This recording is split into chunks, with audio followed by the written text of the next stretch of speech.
Welcome to Travel Devil. I'm your host Clara Franken, and in a world full of mass tourism, we're here to talk about unconventional travel. Let's get into it.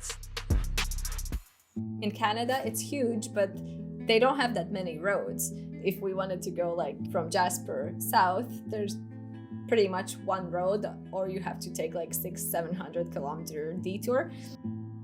We woke up in the morning and they opened the road. It was just so beautiful to drive there, and with these huge mountains on all sides and like glaciers, and yeah, it was amazing.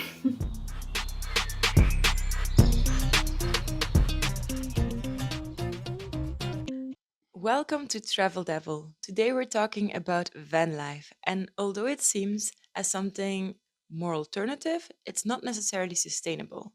And today we're talking about just that. Because today I'm joined by Alise Lubinska from Outdoor Nerds. Together with her husband, Alisa has been traveling through Canada with a van for about 1 year. They built their own van, traveled to the western part of Canada, and figured out how to make van life work in a sustainable way. Alise, welcome to the podcast. Hi, happy to be here.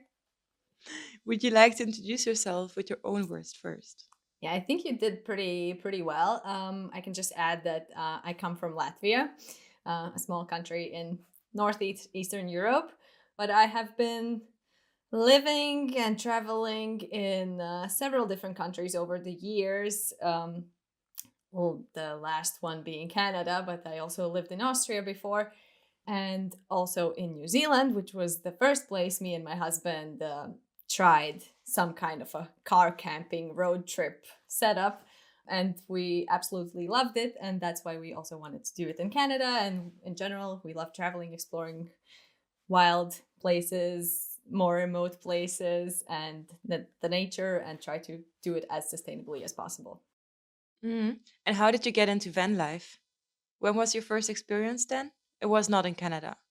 Well, in Canada was our first van, like really van life experience, but in New Zealand we had a car with like a bed in the back, which we can also like sleep in and travel around, so we didn't need to find hostels or hotels to stay in. Mm. And how was that like that time? It was amazing, but that was already 8 years ago, so Mm. a while back. But it was great. It's really nice to be flexible, to see places where, yeah, maybe there aren't the best public transport connections, and you have the chance to go there with your car, with your vehicle. Yeah, it makes sense. And I also like to go a bit more back in time. So how was it like as a kid to grow up in Latvia? It was nice. Latvia is very green. We have a lot of forests. My parents, they had like a summer cottage where I stayed mostly with my grandparents. It was near the seaside, so we have the Baltic Sea in Latvia as well, and that was really nice to enjoy that during the summertime. But a lot of nature, a lot of playing outside, like in the garden or looking at snails or whatever. So it was fun. It was nice. Sounds It's a like nice fun. place to grow up for sure. Yeah. And did you travel a lot with your parents?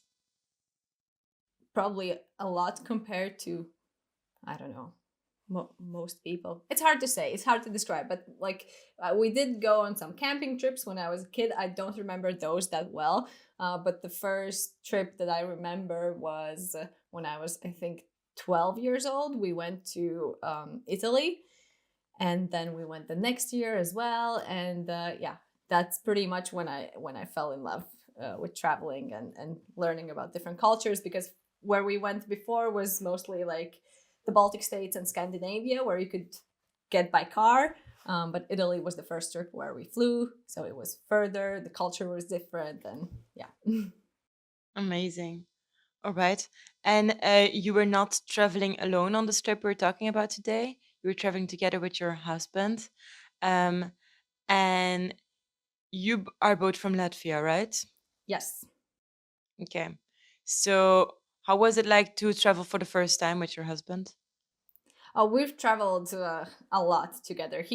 We've been together for a long time. So he was also in New Zealand. So we were both there. I think we match pretty well, because a lot of our friends, when we went to New Zealand, because that was the first big trip, they said, "Oh, it's going to be like a big challenge for the relationship," and it can be because you're suddenly like 24/7 together. But it went well, so we wanted to do more of it, and I couldn't have done it without him because he is the practical guy who can fix anything and everything. So that's very important for any kind of van life, road tripping, stuff like that. Yeah, yeah, yeah, I imagine. If he's a practical guy, what is he coming for to you? Wait, if he's a practical guy, what is he coming for to you? Well, I am more of the organizational manager of the whole trip or anything. If it's like an overseas trip, like finding the necessary documentations, visas, everything. Like I book the things that we need to book, and that's my specialty. Amazing. So it's really matching well then. Yeah. And I'm sure it's gonna be it's a challenge to be in such a small room together. Like moving in together is one thing, but then being in a small van must have been challenging. So that's a great test that you had passed. Yeah. Okay. So I want to talk a bit more about like sustainability because that's also a big part of the podcast. Um, do you think van life is sustainable? Yeah, I hope no one's gonna get mad at me about saying this, but I cannot surely say that van life can be sustainable. I don't believe that, but I think there are ways we can make it more sustainable and environmentally friendly, and be cautious. And also, it depends where you are going. For example, if we're in Europe, I might not like, I haven't done a van life here, and I might not do it because there are better options. But for example, in Canada, the distances were just so big, and for what we wanted to explore and see and experience, it was pretty much the best way to do it. Hmm. But it wasn't sustainable because it's still a vehicle, and you buy it, you put the fuel in it, you drive long distances. It's usually just like two people. I mean, there are people who do van life with their kids, or they travel with motorhomes. Then maybe it's like it evens out if there's more people. But yeah, it's never fully sustainable. But what is in it at all in life? I mean, there's nothing 100% sustainable.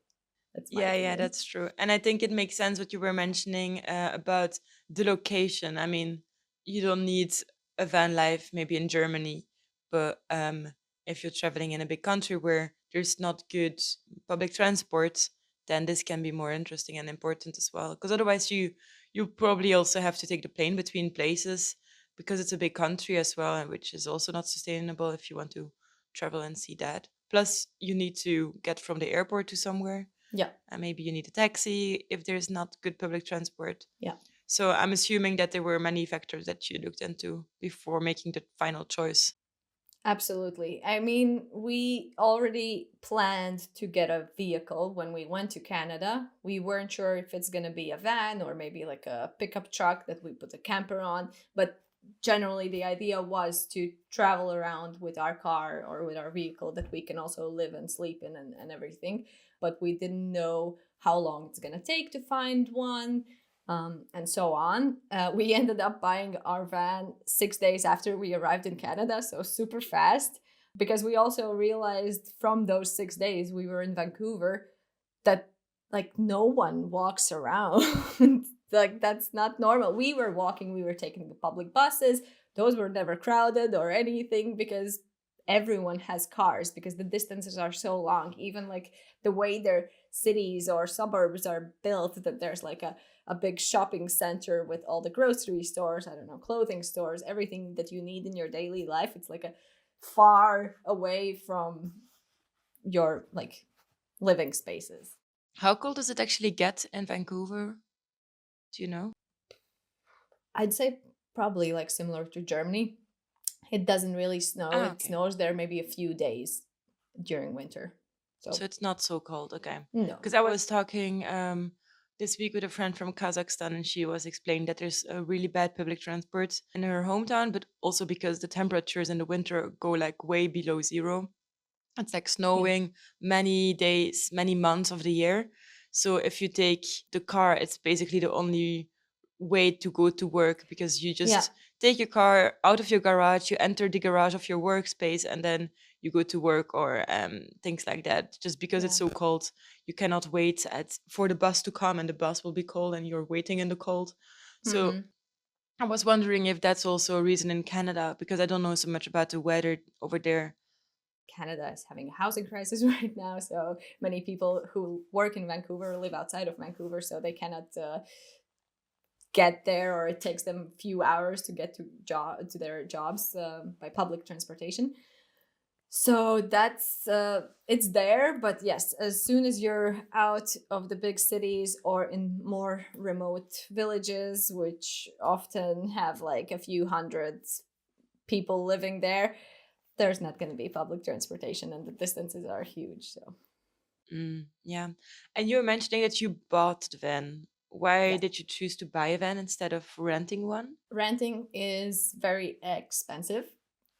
It can pay off if you're going for a shorter trip, let's say like a 2 week vacation. But for what we had planned, that we're going to be staying there for around a year, it would just doesn't wouldn't make sense financially. So we bought the van, and then we built it. We converted it to a camper van because it initially didn't have anything in it, and yeah, we put in the time and the work, which no one can put a price on. But then we had the option to travel for the whole period of time without any added expenses besides like fuel and things like that. And were you able to resell it for more money then?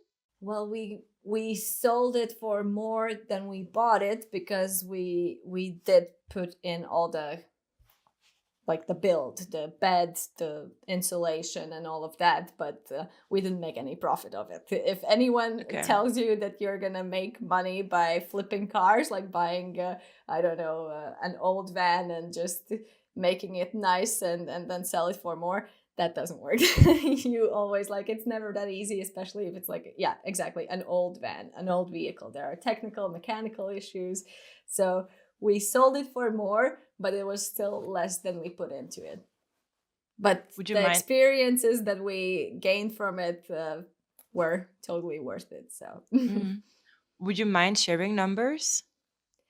I think we bought our van for, I think it was 2,800 Canadian dollars, so around 2,000 euros, and we sold it for 8,000 Canadian dollars. So what is like, I don't know the exact math, but like maybe 6,500 euros.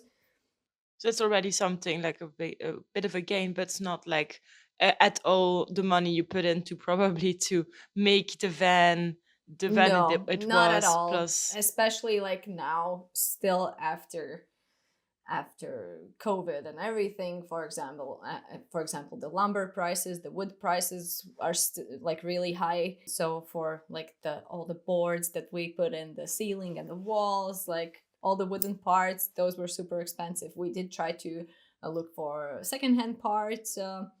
And things like that. So yeah, the mechanical side that I cannot tell you a lot about because I know don't know that much about it. My husband did that, but that's also like a big part of the expenses. Yeah, actually, about that, could you tell me a little bit more about the sustainable choices you made when building the van? Yeah, so one that was really important for us, because we knew we were traveling and likely living in the van during winter time, and we didn't plan to stay in Vancouver for the whole time, so we wanted to go up north and it's going to be colder there. We had to plan for insulation, and typical insulation options are, I think, like rock wool or something like that, like synthetic materials that are not like, they make this, I don't know, synthetic nasty dust when you install them, because it's like a sheet of wool that you put in your ceiling, in your walls, and everywhere. So it's just not nice to breathe, and we didn't want that. Plus, you have to plan for condensation when you're going to sleep and live in the van, because you're breathing and you breathe out moisture, and you don't want to get mold, you don't want to get moisture buildup anywhere.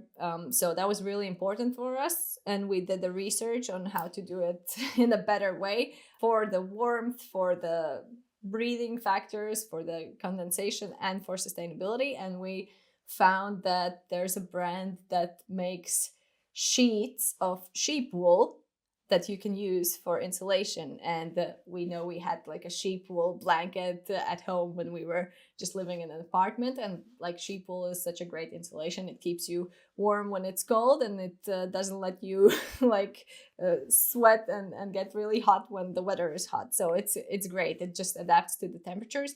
Plus, it doesn't absorb the moisture, so it just airs out and it dries out. And it was amazing. And this company created like really easy to use panels, like, or pads like this thick, that we could just put in the van.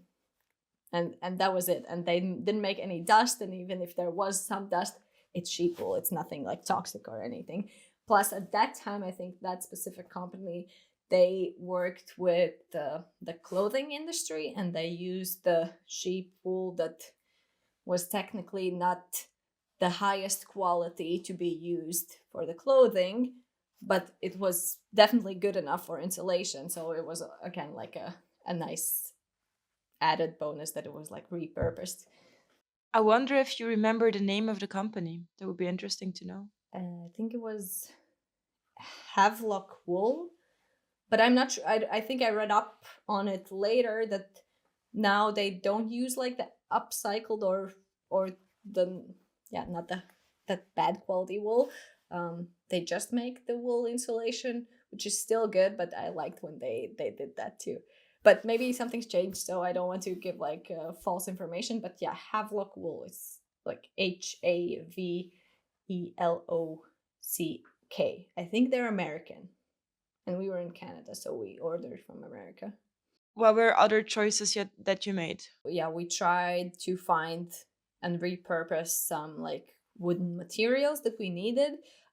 Yeah, so we tried to find those materials like wood, and also like construction appliances that we needed. And there were these stores, like you have your thrift shops for clothing stores, for clothes.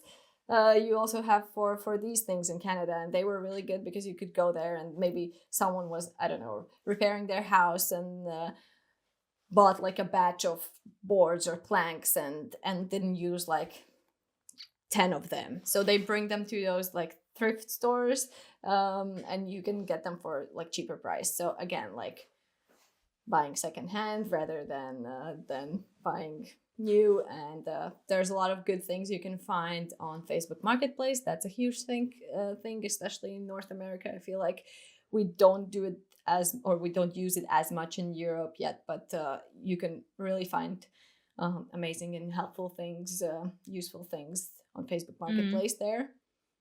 Yeah. What else? Well, another thing that we thought about a lot was the heating, what we're going to do, how we're going to heat up the van so we don't freeze during the night when it's cold.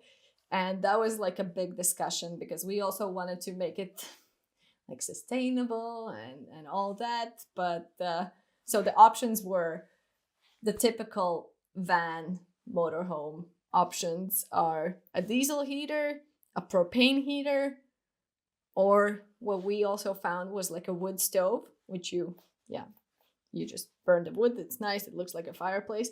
And we really wanted to get a wood stove. And there's a company, it's actually Canadian. I think it's called, or the stoves were called Cubic Mini. And they are super cute. They're very tiny. They're like 30 by 30 centimeters or something like that. And we really wanted to put it in our van, because then we wouldn't need any fuel. We would just well, we would need wood for burning. But we ended up not doing it for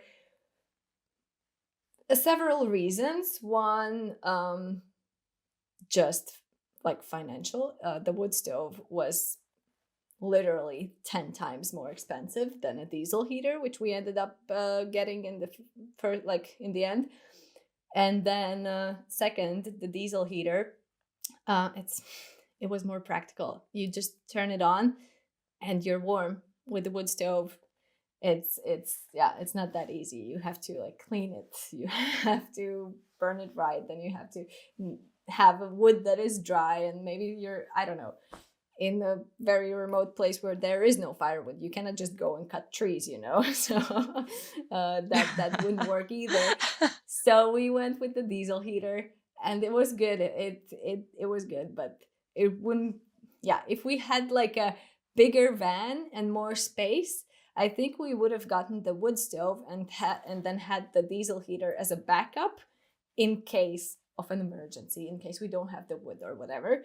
But yeah, we just had to this time go with that. But that's something you can do, and that is like technically a more yeah, sustainable option, especially if for us, like we did the van build, we had a lot of like small leftover pieces from the build that we already like started collecting for if in case we did get the wood stove. But yeah, we didn't need them in the end.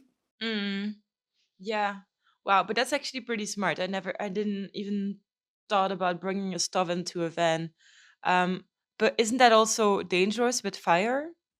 Yeah, you have, well, this company that they specifically make these tiny stoves for like vans, for boats and stuff like that. So they also add like safety walls to For keep, boats. yeah, like when people go on like boat trips. And then you take a lot of wood on a boat trip? Yeah, Huh. yeah. Okay, interesting. It's really cool. I Just never thought another about the thing you option, have but to, it's yeah, it's another thing you have to plan, you know. If you bring your food, you bring your camping gear, well, you have to bring wood, you know. Yeah. all right. How cold was the coldest night you had? I'd say it was minus 22 or minus 24 Celsius. Okay. So you were pretty happy with your heating. It was good that you Yes. had one. Yes, absolutely. We also had like good sleeping bags, but the heating definitely helped. Do you have any tricks or tips on how to reduce waste while traveling?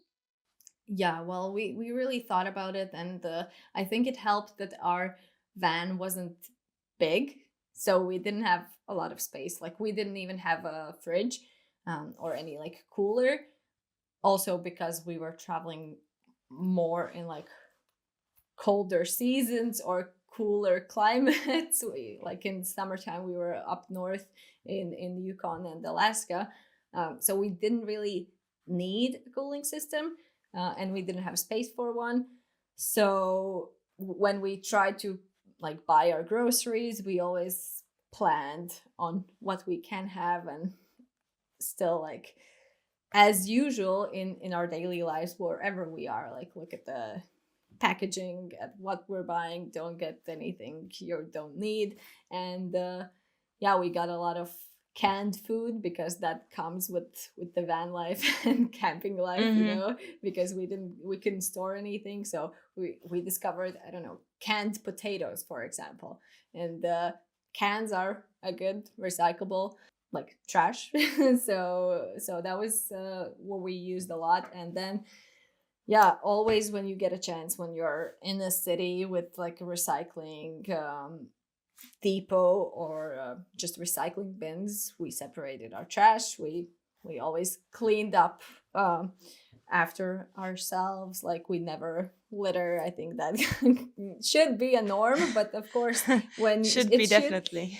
it should be, but unfortunately, especially like with the van life, car camping, road tripping movement, there are there aren't that many places often where you're officially like legally allowed to park and camp, and then you go to the ones that everyone knows, and then there are apps that people use. and often there's trash lying around, and you can be 100% sure where it came from, and that is very frustrating. So it doesn't hurt to remind people to really clean up after themselves, and if you can, uh, pick up an extra piece of trash to leave the place cleaner than it was when you got there. Yeah, that's a great tip.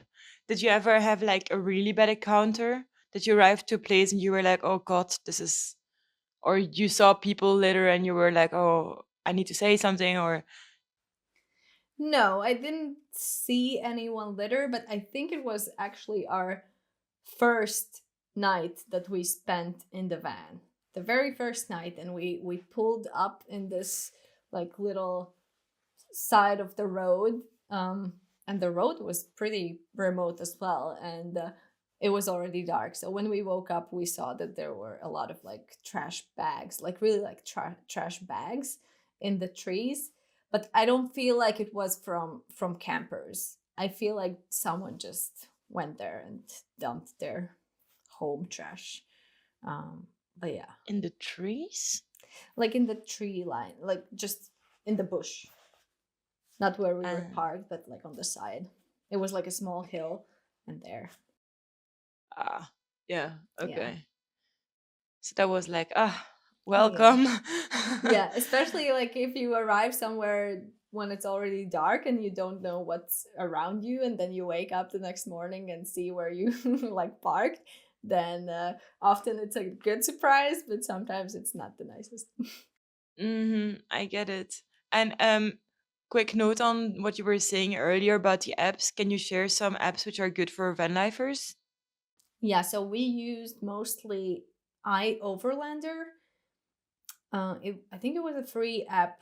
They might have changed it now, but it's like a community based app, so people can add the parking spaces themselves. So you just have to be mindful and like take the responsibility on yourself to actually check if it is a legal place that you can stay, even like regardless if someone else recommended it or stayed there, because the signs change, the rules change, and so on. But yes, iOverlander is pretty common, I think, in Canada for sure. I think also in the United States. And then there's another one called Wikicamps. I have it on my phone. I never really used it because they both had kind of the same information. Hmm.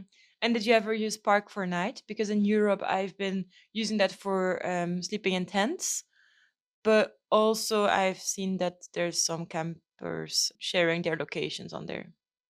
I've heard about it, from European Hmm. friends, from European creators. I don't know if it's, well, it's probably available in North America, but I don't know if there's like enough information on there. Like iOverlander, I feel like is the most common over there. Okay. Okay. And Canada is a very big country. Um, what was one of the biggest logistic challenges when you were traveling through the country? Well, I think we were pretty well prepared, so we didn't really have many challenges. But generally, if you're traveling by car or by a van, you have to plan to always have enough fuel, because there aren't like villages or towns every few kilometers. Sometimes there's a few hundred kilometers until the next place you can tank your car. So that's something to keep in mind. Don't plan to go to the next place and maybe the fuel prices are going to be cheaper. No, better keep your tank full. We also had like an extra can of fuel on our roof that we carried with us in case we ever ran out of fuel, but we never did. We never had to use it. But yeah, that's something good to keep in mind. And I think it would be much more challenging if we didn't have our own vehicle, because we had some friends that traveled, like they came here, they went to Canada for a few months as well. maybe a bit shorter period of time than us. So they didn't buy a car, and then they wanted to travel around as well. So they tried to do it by public transportation, and they just couldn't get that far. I mean, it's still far in European distances. For example, we met them in Vancouver and they went to Edmonton, which I cannot tell you the exact kilometers, but it's probably like halfway across Europe. So they could go there by bus, but I think that was one of the furthest places they could get by bus. Other than that, they would have to take planes, and then you're pretty limited. Like if you go up to, for example, Yukon, which is like the north. Yukon is, what is it? Northwestern province of Canada, next to Alaska. And if you fly there, yes, you can move around Whitehorse, which is the capital of the province, of the territory. But other than that, you would have to pay a lot for some like private shuttle services and stuff like that. So it's more difficult. It's more challenging to explore and see those places. And we didn't have this, but I can imagine that that's just, yeah, you have to put a bit more thought into it. But it's Yeah. definitely doable for sure. Yeah, when you were arriving to that northern part, I can imagine that was a really beautiful part also to travel. Did you have to use a ferry to get there, or was that just everything that you did was over mainland? The only ferries we took were from Vancouver to Vancouver Island. Ah, okay. Yeah, and the rest we did on the road. Okay. Yeah, yeah, yeah. Yeah. All right. And when you were arriving there, was there something specifically that stuck out, or like one of those days on the road that was incredibly beautiful, or some nice story you'd like to share about that part?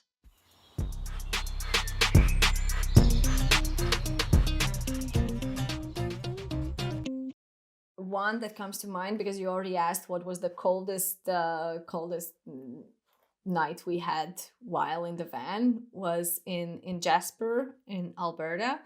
We had minus 22 at night. It was, I think it was February, so, and it was cold, but it was like this crisp air and blue sky and sun. And we woke up, we like climbed out of our warm van, and it was just like this beautiful winter outside. And that was really just a special feeling to have our little home on wheels that allows us to be in these places and see the nature there regardless of the weather. But it was also so beautiful. And then because it was like a winter time, and like they had a heavy snowfall, we were actually planning to start traveling like to the next place from Jasper. And they're like, in Canada it's huge, but they don't have that many roads, so you have what you have.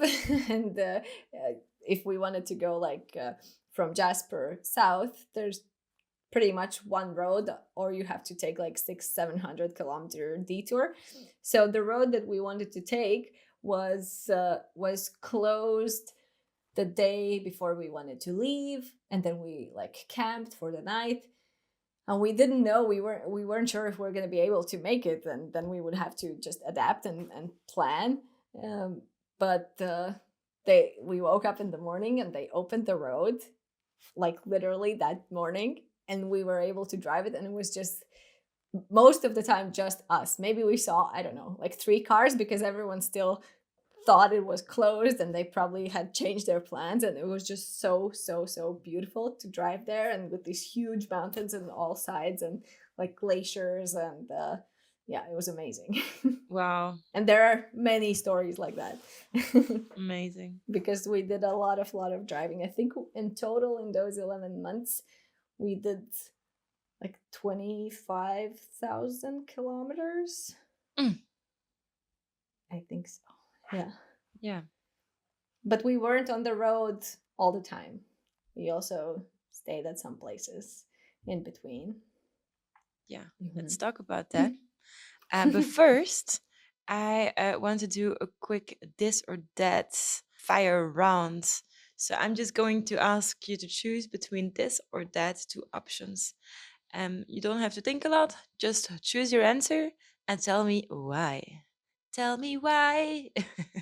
Okay. Shoot, let's go. Um. All right. First, this or that. DIY van build or a pre-built van. DIY. It will definitely take more work, but you will get what you want to have in that van. And if you get a pre-built one, then you might have to fix it anyways. But also, this only works if you or your travel partner has the skills to do the DIY. But we did enjoy it, and we also felt like we appreciated it more because it was something that we built. Hmm. Okay. Coastal drives or mountain rides? Mm, I'd say mountains. We just love mountains more probably than the coast, but coasts are beautiful. Yeah, When you're in the van on the road, would you prefer a campfire night or a cozy van movie night? I will go with the movie night Hmm. because campfires are nice, but you never know the places we've been. It can be super windy. We tried to do like a campfire night on my birthday, and it was so windy that we like the flames were going like this, like completely horizontally. So we ended up like getting back in the van anyways, and having snacks and chatting, and it was nice. So I prefer that. Okay. um, last one.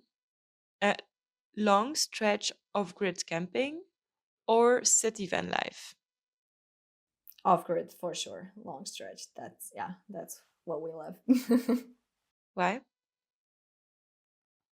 I'm just generally not a city person, and Yeah. the cities are nice once in a while um, to get some culture, to get some I don't know different foods, but I just feel more calm Mm. in off grid settings somewhere in the nature in the middle of nowhere. And do you think when you go to the city, do you use the van a lot if you would go to a city, or do you just park it and then leave the van be? Yeah, we try to leave it be, and that's just from practical perspective that cities can be hard to find a parking space, and also from the sustainability standpoint, if you're in a city already, why drive around with a van if you can use public transportation, if you can walk around, explore the city that way? Maybe not that much in North America, but in Europe, with the old towns and city centers of cities, with the Yeah, buildings probably you around don't them. even enter with a big car in some cities. I've seen Exactly, bad exactly. sceneries in France in some I've seen some Yeah, bad so cars and bad scenes of cars trying to enter the city center and not getting out of it anymore in a backwards yeah, position. Terrible. yeah, don't do that. Walking is the way to go. Yeah, don't try. Go around the Yeah, city, park somewhere else. yeah. Yeah, or rent a bike, that's amazing as well. So Yeah, that's actually pretty smart as well. Okay, so you were just mentioning very briefly that you were not traveling all the time. What were you doing in between traveling? yeah, so we did this thing called Workaways in Canada. It's like a program where you work as a volunteer at someone's property. It's just this platform where people can like advertise themselves, and they offer you a place to stay and your food. So the two biggest costs are covered by them, and in return you have to work, I think it was 20 to 25 hours a week. So usually like 5 hours a day for 5 days a week. And yeah, and you get to meet locals that way. And you don't have to worry about where you're going to stay or the food, grocery costs. So we did that, and we did that actually for the most of our time in Canada. and we stayed in the places. I think we did 5 or 6 workways all together, and we stayed like 3 weeks to 5 weeks at a place, and then we traveled to the next place over a week or 2 weeks, which was when we traveled. But yeah, then we had like the next kind of a home base with our workaway hosts, and then we stayed. We helped around with their houses and properties and whatever. They were all like different things. We helped with like construction work, and we helped with I don't know. We worked at a goat farm. We helped with just things around the house for a family in the Yukon, and yeah, so we gained a lot of nice experiences and also international friends because we weren't the only ones there all the time. So it was an amazing way to travel, and I would really recommend that to anyone. Yeah. Yeah, and for you that was probably also the reason why you could take your time to build the van, because I'm assuming you don't have to sleep in the van. You can if you want to, I guess, but if the van is not ready yet, this is amazing. For like you said, you bought your car within the 6 first days, so you buy your car, you already have like a location where to sleep, and then you can bring the car and work on all of it when you're there. That's what we did, and that's how we actually planned where we are going to go and which hosts we want to apply for, because we knew we were going to buy the car, and we were looking for some, I don't know, hosts, because they post their profile with everything that they need to be, they are working on, or that they have, and that we're going to be there doing there. So we were looking for hosts that might have some tools or garage that we could borrow and stuff like that. And our first host that we had near Vancouver, we had already spoken to them while we were still in Latvia.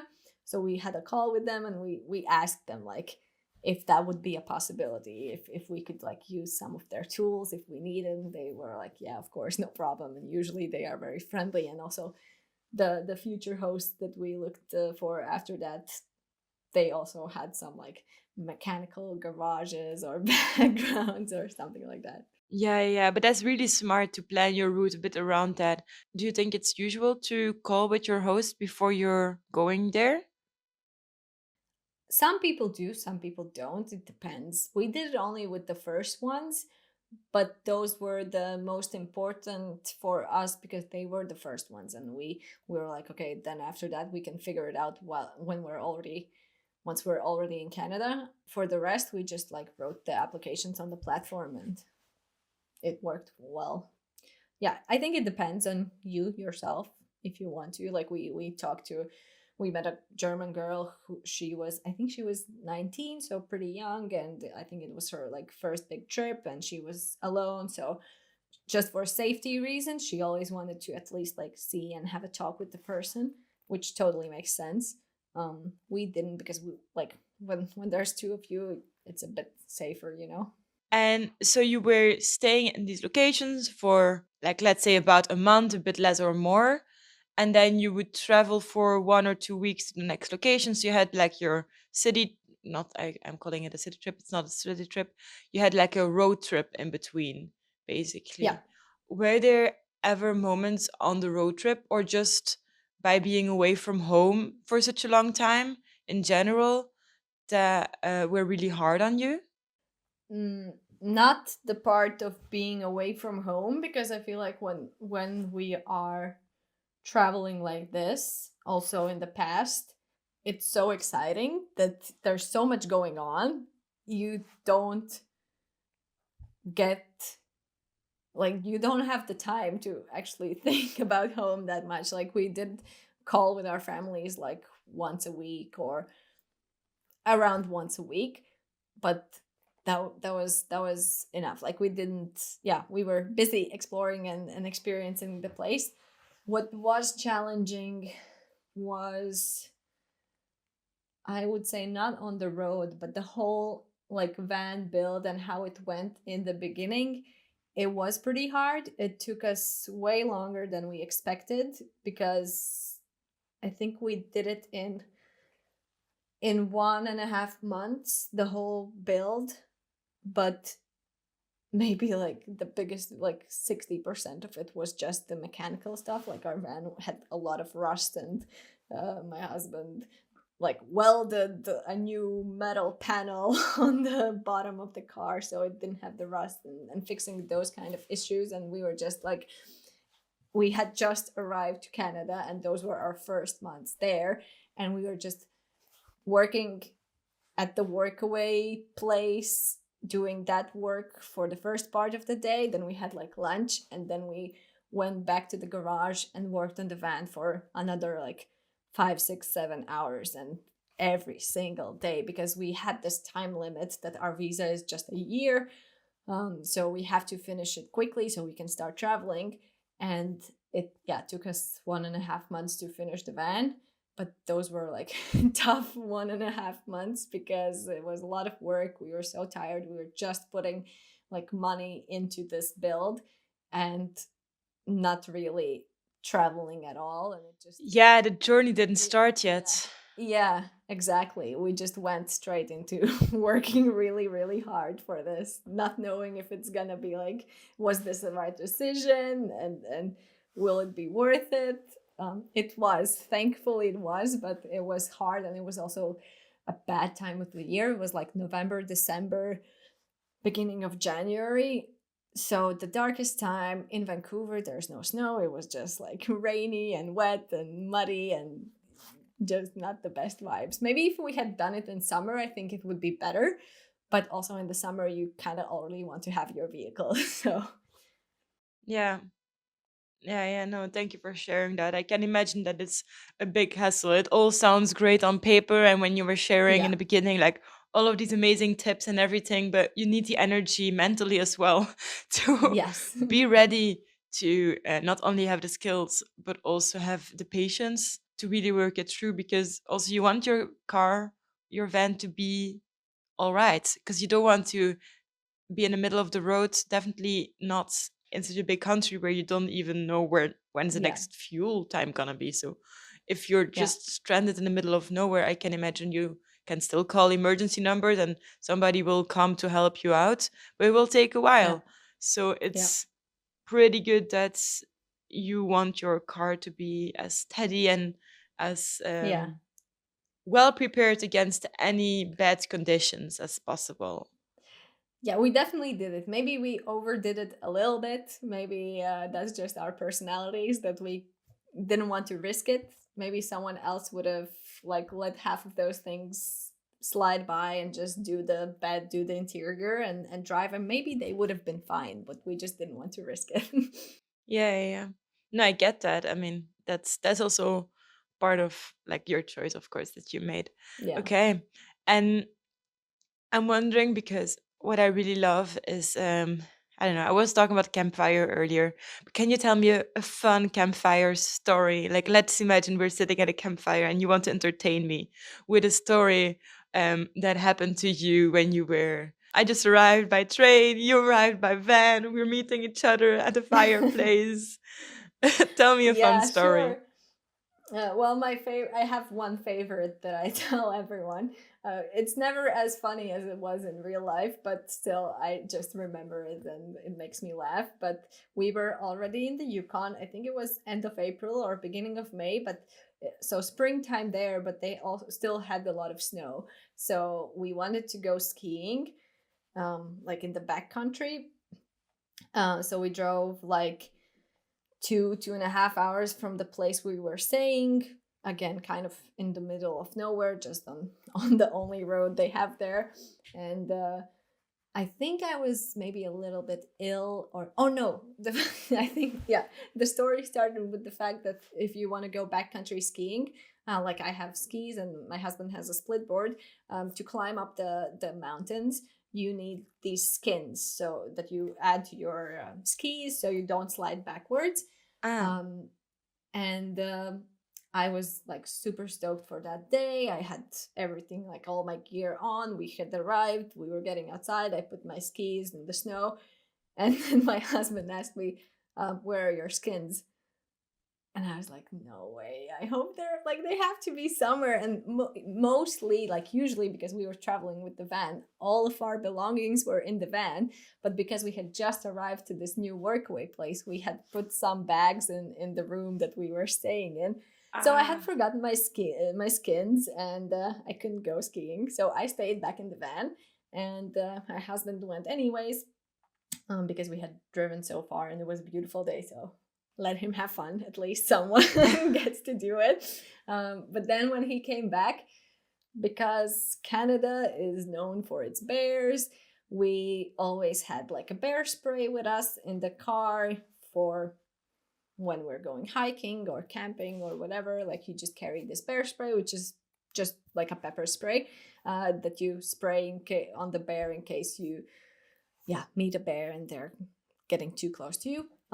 So we had the bear spray, and it was in the back seat of in the back pocket of the passenger seat. And like the back pocket, that all area is where our like living space in the van starts, Mm-hmm.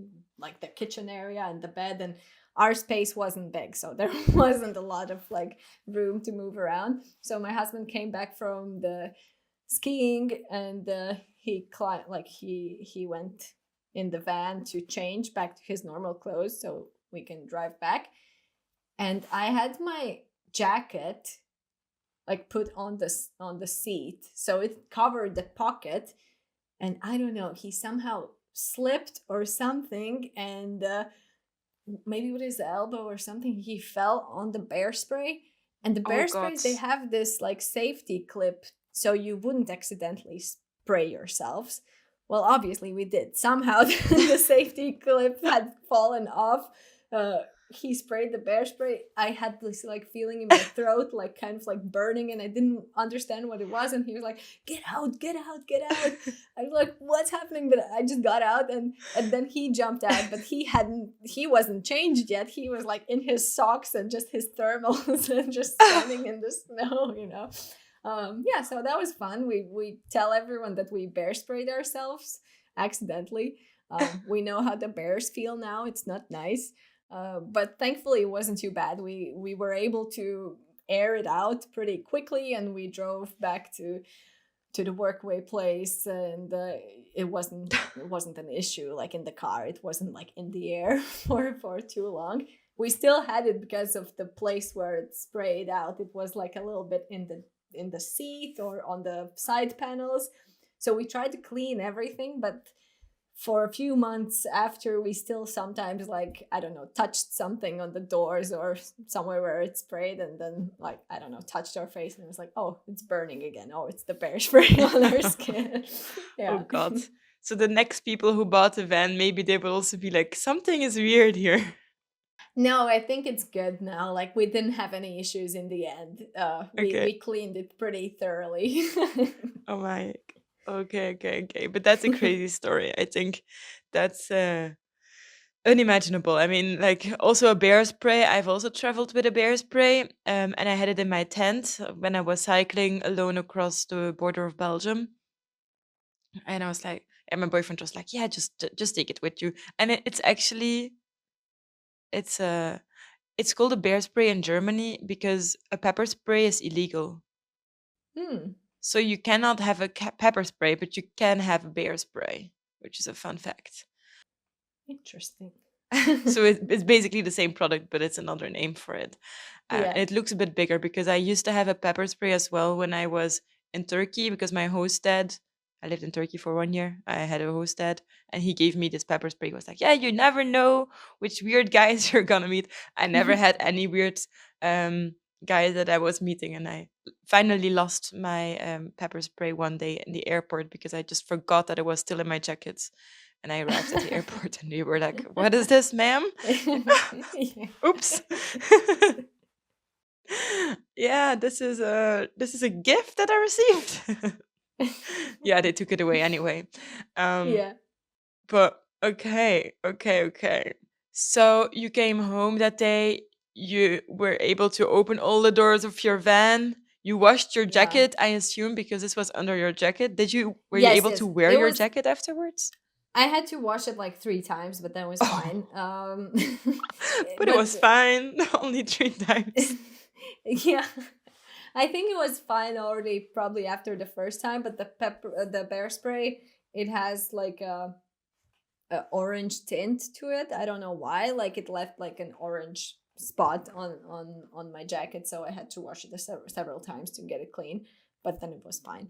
So everything in the end was good, and I think we were actually lucky that the jacket was covering it, because otherwise it would have spread even more. Mm. Talking about bears, I know Canada is famous for its bears as well. Did you see any cute bears? I know they're not so cute when they're up real close, They but are so cute. What are you talking about? okay, They are they're the cute. I never saw a bear cutest. out in the wilds. They are they really are so cute. Of course, they're also like scary big animals, but the way they look, you would never tell them that they could be angry. Like they're just so fluffy and nice. And yeah, it took us some while to see them, because when we arrived, it was end of October, and like November is the time they go into hibernation. And so our workaway hosts, the first ones we stayed with, we arrived and they said that they had seen the bears on their property maybe like a few days or a week ago, and that's a common thing there. But as soon as we arrived, apparently they had went into their hibernation, so we didn't see them for months. And then it was winter time, and I think the first bears we saw were grizzlies in the Yukon on my husband's 30th birthday. So it was a nice birthday present for him, because we really wanted to see them. um, but also never like look for them because they're wild animals. They have to live their lives and we don't want to disturb them. But yeah, he just wanted to go for a run on his birthday morning, and we went like to the big highway. It had like a walking pedestrian path next to it, close to our workaway hosts. And yeah, we like I went with him just on my bike. We took the two dogs with us because it's better. Like the dogs can scare bears away even if they're smaller. But yeah, we The went on dogs the from the hosts where you were hosts. staying. Yeah. So we took the dogs with us, and we went on the like the path, and we turned right, and like we saw in the distance like these four fluffy things, and the dogs didn't even like notice them right away. So they were pretty far. That was good. And then we were like, we're not gonna risk it. We're not gonna like, because typically you either wait for the bears to walk wherever they want to go, or you let them know that you're coming and they might run away. But we didn't want to risk anything. It's like four, because they were four. It was a mom with two, I think 2 or 3 year old cubs, so they were pretty big already. And then another one, another adult grizzly. And yeah, we turned back. We went to the house. We took our van, jumped in the van, and just like drove past them and looked at them. And they were super super amazing and beautiful. And yeah. How cute. Okay, so you saw them twice. They were still there when you arrived at your van. Yes, yes. Amazing. That's so cute. And did you see a lot of bears afterward, or was it really something that's a bit more rare than you might think?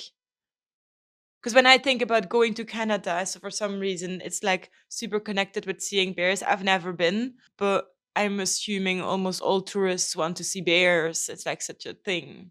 Yes, I would say I definitely expected to see more, but also we did everything according to the bear safety. Like whenever we were hiking or going somewhere, we were like talking loudly to each other, or if there's like a narrow path, then we were just like letting the bears and the animals know that we're coming. So that's why we only saw a bear while hiking one time, only once during the whole year. The rest we saw when we were driving, like on the side of the road or somewhere, but less often than I expected, Mm. Yeah, I which is mean, also good. Like, I'm happy yeah, for I them. was gonna say, like, on the one hand, you want to see bears because, like, whoa, Yeah, I've never seen a bear out in the wild. But on the other hand, it's like, yeah, I don't know if I really yes, want to encounter a bear when I'm hiking. yeah. No, I mean, I find that it's generally pretty safe if you're just responsible about the way you approach it. Yeah, as I Yeah. said, carry a bear spray, let the animals know that you're coming, and if you're lucky enough to see one, just yeah, be mindful, be respectful, and they most likely will not never do anything to you because they don't care about humans. Like they don't want to do anything with us. And how are you letting the animals know? Just by talking loudly? Yeah, yeah, yeah. Or if someone's like a lot, like we talk to each other, or we just walked and said bear bear, hey bear, we're coming, just something like that. Yeah, and my Hello husband is there! very, yeah, he has a very loud Weenie, voice, are so you that here? pretty much, yeah. So that's why I don't think we ever saw any on our other hikes They were because like, we oh, did. bye. Yeah, yeah, yeah, they knew we were there. No, but that's actually Yeah, really smart. Okay, yeah. thank you. To finish up the conversation, I wanted to know, do you have any tips for people who might now feel inspired to start their van life, but they don't know where to start? Yes, probably a few. First of all, depends where you want to do it. If you're in Europe, of course, it's amazing to travel around with a van and have a place where you stay in, always with you and all your belongings with you, and have this like home on wheels. But I feel like in Europe, there are so many other options to travel around more environmentally friendly and also just explore in different ways, like what you're doing, train travel. I love it in Europe. It's amazing. Like you can work while you're on the train, you can look out the window. Like when I lived in Austria, train rides were my favorite part. We didn't even have a car or any, like we just had our bikes and a train ticket, and it was sufficient for the whole time we lived Hmm. there. But if you do want to do something like that in more like developed places with better infrastructure, like for example in Europe, you can go for options like electric vehicles or hybrid vehicles. Um, you can use car sharing and just have a smaller like camping setup. Bring a tent, bring a hammock. It depends on the season when you're traveling, and things like that. And let's say that somebody is saying, okay, I don't want to travel in Europe. I want to go to Canada, just like you. And I also want to have a fun van experience. What would you tell them? Yes, I would absolutely say go for it. But I think that we didn't use, but I think it's amazing to have if you're on a shorter trip and you can plan around it. Is I think it's called relocation rentals. It's not a company, it's just like this concept. There are several companies offering this. So, relocation rentals lets you have a motorhome or a van that's suitable for living and traveling, and you can use it and get it for a super cheap price compared to regular rentals because you are helping the rental companies get it from one location to the other. But you can use all the amenities and everything it has in it. So, for example, if a rental company has their base of business in, for example, Vancouver, and someone has booked this specific motorhome in Calgary, they need to move this vehicle from city to city, and you can be the one doing it, and you can rent it for, I don't know, fraction of the price of what it would Hmm. normally cost. And if you can arrange your travels around it, that you either fly into one place and fly out from the other place, then this is a really amazing way to first try it. Try if you even like this style of travel without committing to buying a vehicle or building or camperizing it yourself, and also save money while you try it. Because generally, like renting a vehicle, any kind of vehicle in any location, is a good option to, yeah, actually test it out and see if you like this way of travel. Maybe it's not for you. Maybe you were inspired by everyone else doing it, which is totally understandable. But you can find out that it's, yeah, you prefer the comfort of, I don't know, a hotel or whatever, and that's fine. So renting it out is a good option and a good tip. But yeah, you can do it Mm. cheaper with this like relocation rental thingy. Yeah. Lastly, I also want to mention that you're on social media. and you're posting about this van life and about life in Canada on there as well. What is the name of the channel you use that for?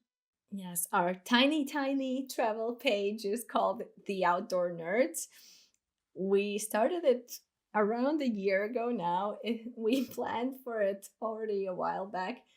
We haven't been as active now, but there's so much Canada content still in the works and it will be there. But we already have all our van build reels and videos there, so it's fun. And if you if you would like to see any of it and yeah, be part of this tiny community that we're building and starting on the side, we would be so happy to have everyone there. All right. To wrap up the conversation, I always ask my guests for a couple of questions that is ending up closing up this whole conversation. So if you're ready to finalize this, let's go. Let's go. Okay. How old are you now? I am 31. How old were you the first time you traveled to another continent? I think I was 18. Okay. What's the longest time you've been away from home or your home base? That's a tricky one because I was in Austria for 2.5 years, but that was also our home base, and we did visit Latvia every few months while we were living there. So, as a like single period in a different country, I would say like Austria, but then without visiting home, it was it was Canada, New Zealand, and also Thailand, where in all of these I spent like 10 or 11 months. Oh, wow. Okay. Amazing. Would you rather save money on accommodation or pay for a good bed? Save money on accommodation. I can sleep on there anything. Would you rather see a lot of places or get to know one place really well? See a lot of places. I That's also the biggest struggle because I do want to do it, and then it's like, how do I see everything? It's impossible. But yes, that's definitely see as many places I can. Mhm. What word would you teach a foreigner who wants to learn your language? Ooh. Should it be something useful or something funny? Maybe something van life or travel related. Mm. I can already say something, maybe just to give you some time to think. For me, it would be vélo, which is French for bicycle. And I somehow really like the word because it's in Dutch. We also use vélo, but only in the Belgium part of in the Dutch part of Belgium. They also use vélo, and it's a bit of a slang because it comes from French, and I really love it when because my mother tongue is French and I live in the Dutch part, and when in Dutch we use like French words in a kind of a slang way, I really love that. Hmm. Okay, I have a word. I have a word. Um, because we are on the Travel Devil podcast and you love train travel. I will say a word that means train in Latvian, and that is vilciens. Geltjens, Vilciens with a V. It's a Veltjens. tricky. Yeah. Woo! Next question. What can't you travel without? I really don't need much. That's why I a backpack. I have a backpack. Okay. What's your favorite travel song or a song you like to listen to when you're road tripping through Canada in your van? Oh my god, you are not gonna know this because it's Latvian, but when we were traveling in Canada, we listened to so much like Latvian trash music. Like trash sounds bad, but it's just like not even parody music, but yeah, it's just silly. So listened to this this group. It's called Bermudu Divstūris. It's like Bermuda Triangle, but instead of triangle, it's like two angle. It's not even a thing, but we listened to so much of them. And when the Spotify Wrapped came out at the end of the year, we were like the top listeners of that band, and it's not like a common thing to do. But it was amazing. Like the energy was always up there, so that's what I have to go with. Amazing. Do you like to sing in the van? Yeah, of course. Well, my husband's more of the singer, but I'm there. I'm there for it. Amazing. Okay, last one. Why do you travel?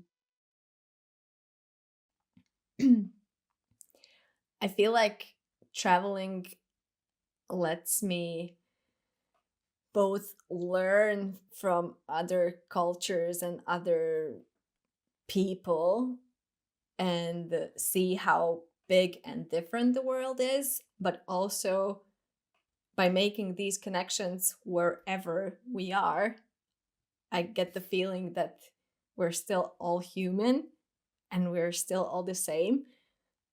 So this feeling just of connection is something I really enjoy, and it opens my eyes to and my approach to any situation in life. And I just feel like I learn more empathy, not only towards humans, but even more towards nature and animals. And I appreciate what we have. And I love learning and expanding in this way. That's beautiful. All right. Thank you so much. Then, to really round it up, we already talked a little bit about your channel, but can you repeat where can my listeners find you? Mostly on Instagram right now. It's called The Outdoor Nerds, all written together. We have some YouTube shorts, but we haven't been that active there. So Instagram is the place to find us. All right. Okay. Thank you so much. It was great having you on the podcast. I was really happy that you were able to share so many great tips because I didn't know much about van life and I feel like I already leave this conversation with a lot more knowledge. So thank you for that. Thank you. My pleasure. This was Travel Devil, brought to you by me, your host, Clara Franken. Thank you so much for listening. If you want to continue the conversation or suggest any future guests, you can go to my Instagram, @Clara Franken. Take care, and I will see you next Thursday.